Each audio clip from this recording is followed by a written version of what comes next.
When Sean called me to hang, I still had no interest in eating. The wounds were still fresh in my mind, like the first car accident you had, or getting fired from a job when you knew it was not your fault. Amanda had taken what was hers, pulled everything out of our place within my 8-hour shift at work. Her flock of kitchen gadgets, her massive DVD collection she had alphabetized, and just knew when one of them was out of order. And her coldness. She had ended our shallow affair with a text message, and in the end I knew it was for the best, and I couldn't blame her for leaving. I was too ashamed to admit to myself that it was a mistake, that I'd only been with her because I didn't want to be alone. I couldn't hate her. She had been in nursing school for the last year, one of those accelerated programs where she did most of her stuff online, and drove across the state once a week to sit in a classroom and prove that she knew the material she had studied religiously. I spent that weekend getting drunk on Captain Morgan and Bud Light. Then Sean called and we wound up at Baxter's. It's one of the local sports bars. So new and also so familiar to anyone who's ever been in one. They're mostly the same. Beer specials, 30 or more TVs, flirtatious servers, and a large outdoor patio for smokers and those who want to enjoy the fresh air in other ways. And that was the first time I saw it. We were on the patio and Sean was going a mile a minute about the latest girl he'd slept with. I was half watching ESPN News and half listening to him. Michael was managing that night, his red hair a stark contrast to the blue polo he was required to wear. His face, which normally bore the mask of confidence and authority in front of his employees, morphed in front of me, and suddenly I saw him as another manager trying to wrestle with his job and manage the everyday crap he saw. He knew he didn't have to demand respect from me. I gave it freely. "Hey, Chris, how are you?" I smiled at him. He tolerated a lot of my crap, but he knew I treated his employees very well. "I'm okay. How's business tonight?" "It's crappy. Nothing to watch on TV. No games until tomorrow, just college lacrosse, and earlier we watched the 1983 college basketball championship. Again." I grinned at him, seeing all the empty chairs in the place. I hoped it would pick up. Sal came in next and sat next to me. He was about as New York Italian as you could get. He spoke in compact words, no wasting someone's time with fluff, and had a built-in knowledge of cars that was absolutely mystifying. Most times he would come in with Patrick, a stubby guy who looked like he would burn if you talked about the sun for more than 2 minutes. Sal once introduced him as his business partner. They would diagnose cars as they went by, giving ideas for what was going on with them mechanically at the moment, and what monster was waiting around the next corner for their owners. They would both have their glasses halfway to their mouths, pausing, listening as something sputtered or purred by. Their synchronicity was fun to watch, and I think I learned more about vehicles listening to them than I ever got from my old man. Since we were so close to the tourist strip, we had our fair share of confused drivers who stole side glances at their GPSs, clogged intersections, and people who would try to cut across 2 lanes of traffic to make their turns, and only make things worse for those behind them. Then there were the cabs, mostly yellow, black phone numbers on the side that only consisted of 3 different digits. Their names were knockoffs of the brands people knew best: Checker, Chegger, etc. There were also the ones that you could tell people kept in their driveways and most likely didn't have their proper licenses, but their phone numbers were stenciled or painted on the sides, so I guess that gave them some sense of legitimacy. This was a few years before the ride-sharing revolution allowed anyone to stick a sign on their car and download an app. The cops never challenged them, and I was never sure if there was some unspoken rule on cabbies. A large sheriff's deputy who looked like he could bench press my car pulled me over for doing 3 miles over the limit one day. He wrote the ticket with deliberation, while 2 of them had sped by, trying to bend space and time with the power of their engines and the heaviness of their foot. This one was different though. It was larger, like it was a large van, made for at least 12 people, but with heavily tinted windows and no sign that it was even in business. Sean was on my right and Sal was on my left. Sal must have had the day off. This wasn't his usual night to be there. He stopped as it went by, his head cocked slightly, like his ears were hearing a faint tune that he barely recognized, and I listened with him. The engine was different. It had a faint buzzing to it that seemed to shake you to your bones. I remember my skin breaking out in goose flesh. Maybe it wasn't from even this planet. I wished it had been that simple. I watched it go by and I strained to see the driver. My eyes met black tint. I continued with my 12-ounce curl and took a sip from my glass of Heineken. "What's that?" someone asked. Sean looked out onto the street, head 3 sheets to the wind, and saw nothing unusual. He was dressed in an Adam Ant retro shirt, cuffed jeans, and a cheap white belt similar to what my father had worn when he was in the Navy back in the 80s. A black vest that looked 3 sizes too small for me, but fit him perfectly, and it completed his ensemble. But I couldn't knock it. It worked for the ladies. He regularly layered alcohol over Xanax whenever he was here, and liked to brag about his sexual exploits. The fan blew around his short black hair and did nothing to stop the beads of sweat from his brow. He could sweat bullets in a snowstorm. "Just another cab, Chris?" Sal asked. "Where's the sign?" It went around the slow bend ahead, skirting what was left of the strip mall. "Yeah, where's the phone number to call dispatch for it?" I interjected. The bug had spread to me. I shifted a little, got up, and took a few steps and craned myself over the railing protecting the drunks from the road. This was a glorified strip mall anchored by a local grocery store, with inflated prices that peddled to tourists. Baxter's was close to the end, next to the Argentinian steakhouse.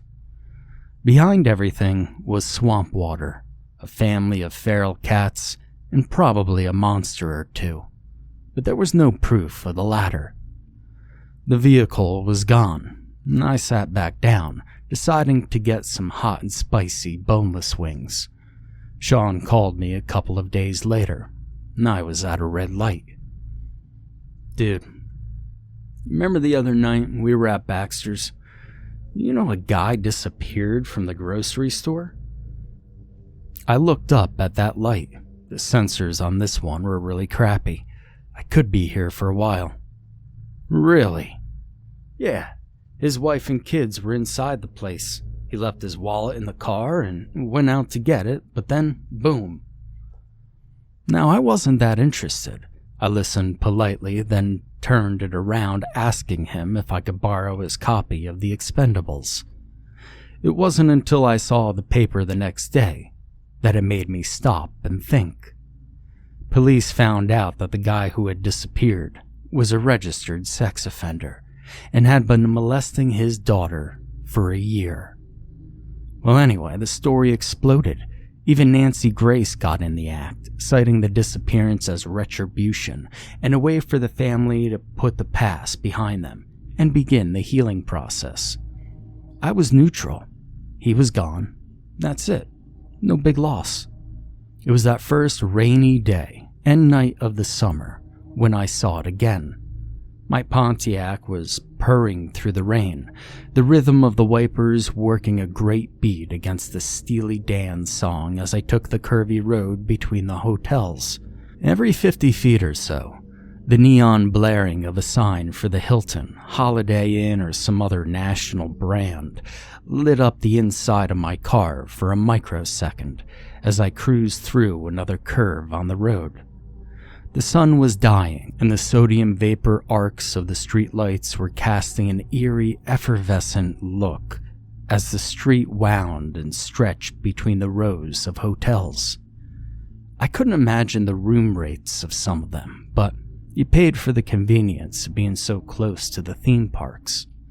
And it came up behind me in the coming dark and stayed on my tail as I drove, wary of the red lights that seemed to be at every other hotel. They changed quickly, giving everyone a big surprise, dropping brake pedals to the floor in mechanical screams.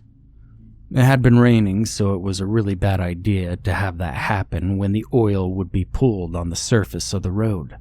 You could slide right into someone else's path and could ruin someone's day, regardless of what the tire shop told you what they would do to your stopping power if you spent the extra $80 a piece.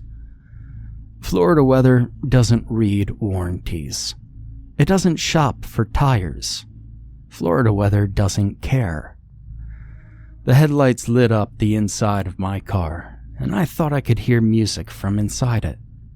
It was playing an old Sinatra tune I didn't know, but I knew Frank's voice, even being hungover. I couldn't mistake it. I tapped my brakes a little to see what would happen, and I backed off. Only if I had known then what I know now. I would have attempted to break the sound barrier with my Grand Am getting away from that beast. I would have wiped any cabbies in front of me off the road. The light changed and I toed the brake pedal again. This time, for real. I stopped, almost expecting the van to run into the back of my car. But it stopped with me. I glared at the red light, feeling this pressure on the back of my neck and my head. It was like someone was grabbing me in an attempt at a chokeout. I looked to the left and then to the right. There were no cars on either side of the intersection, so there was no reason for the light to go red. These were on a sensor, not a timer.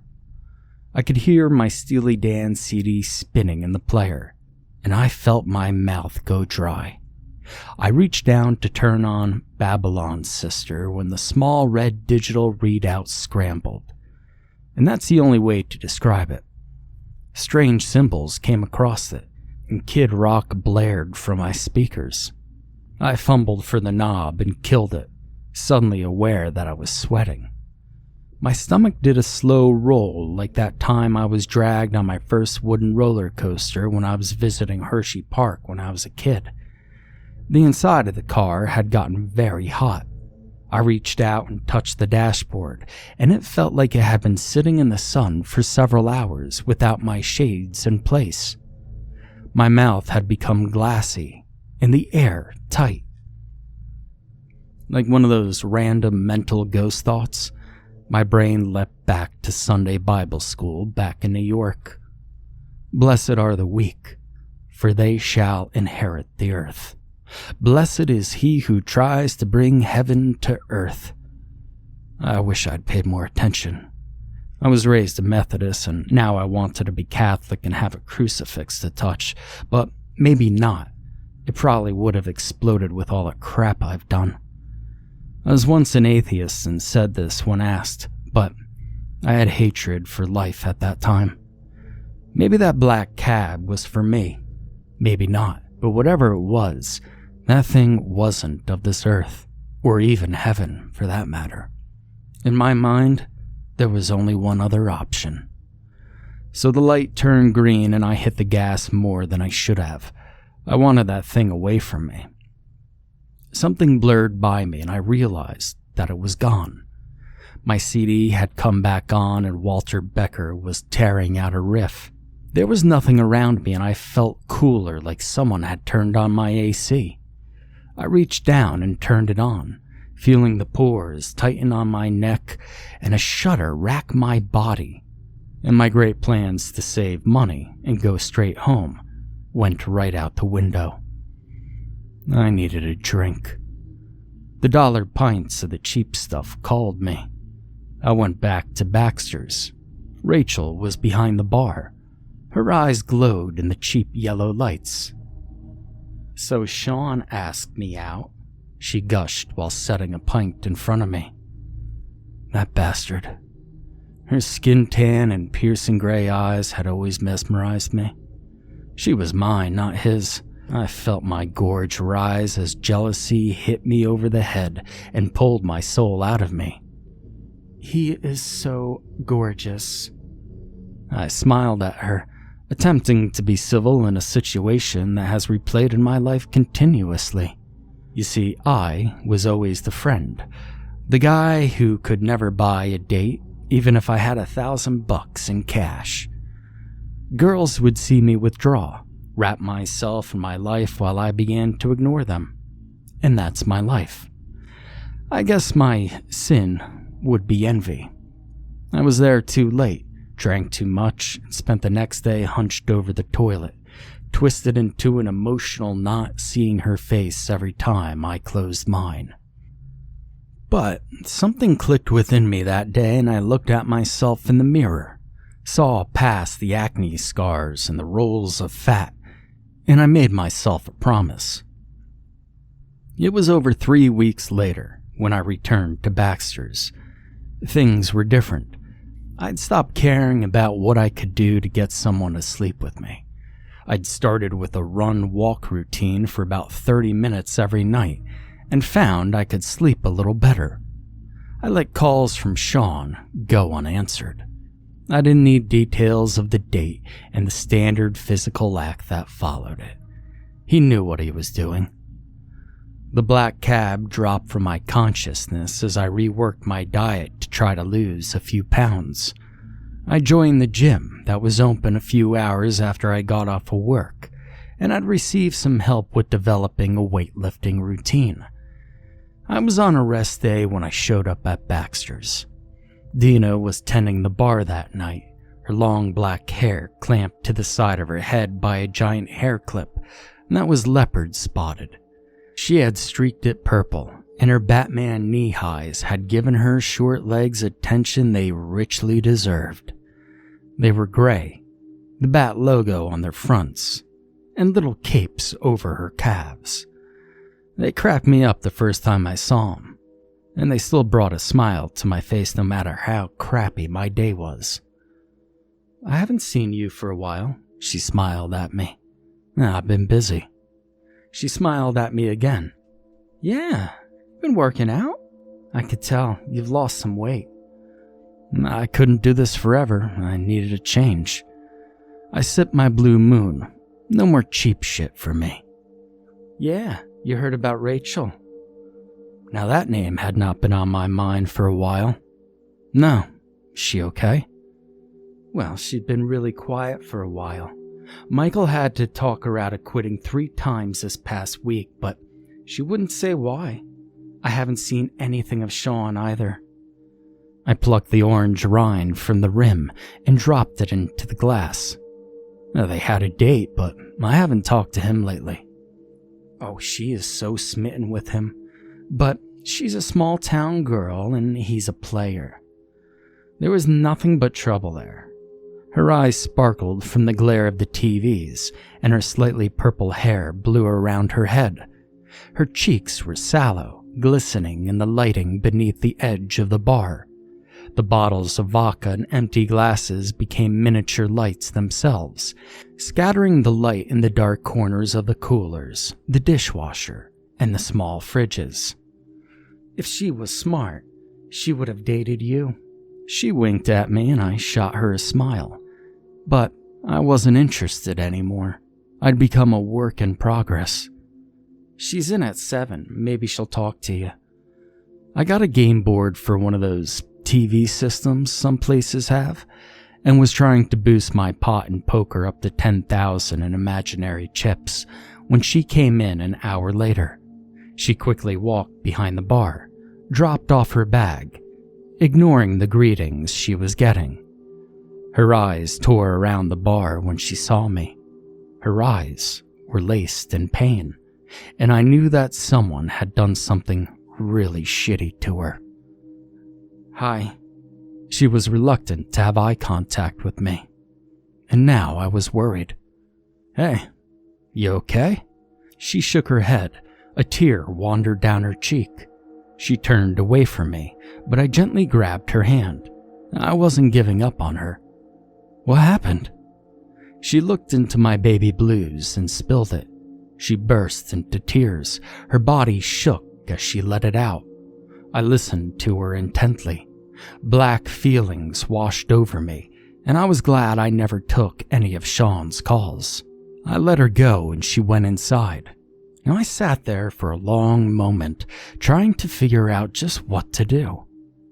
An itch settled into the inside of my head, and I slid off the utilitarian metal stool and looked out into the parking lot. It was there, right on cue. You see, I'd been keeping an eye on the paper for the last few weeks. 6 people had disappeared from the area. All of them criminals. All of them bad people. Crime had dropped, like social consciousness had shifted, and people had decided to become better to each other.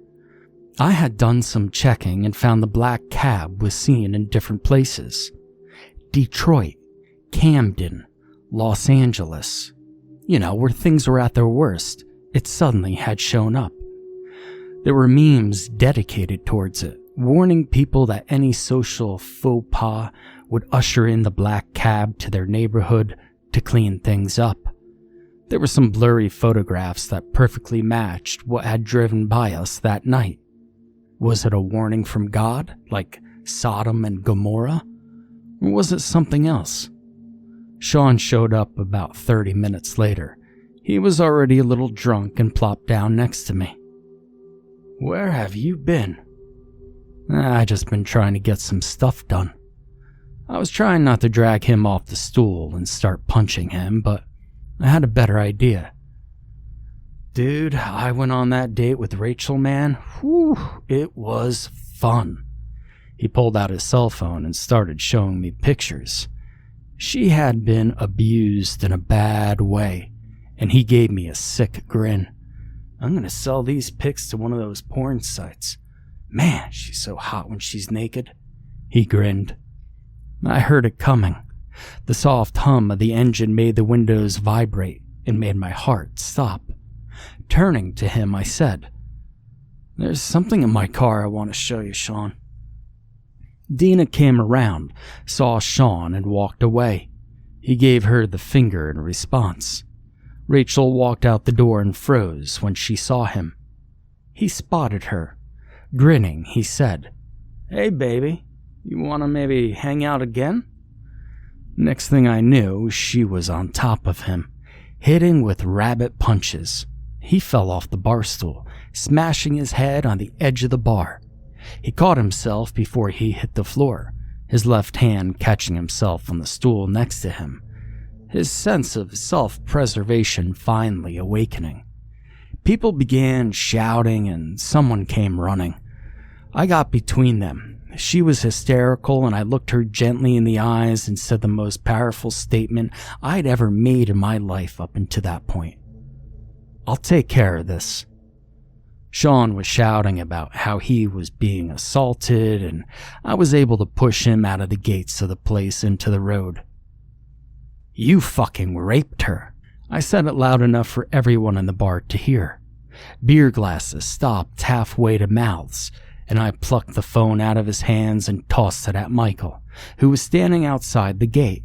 He looked like he was ready to throw down with both of us. He looked at it, and he stared at Sean. "You bastard. I'm calling the police."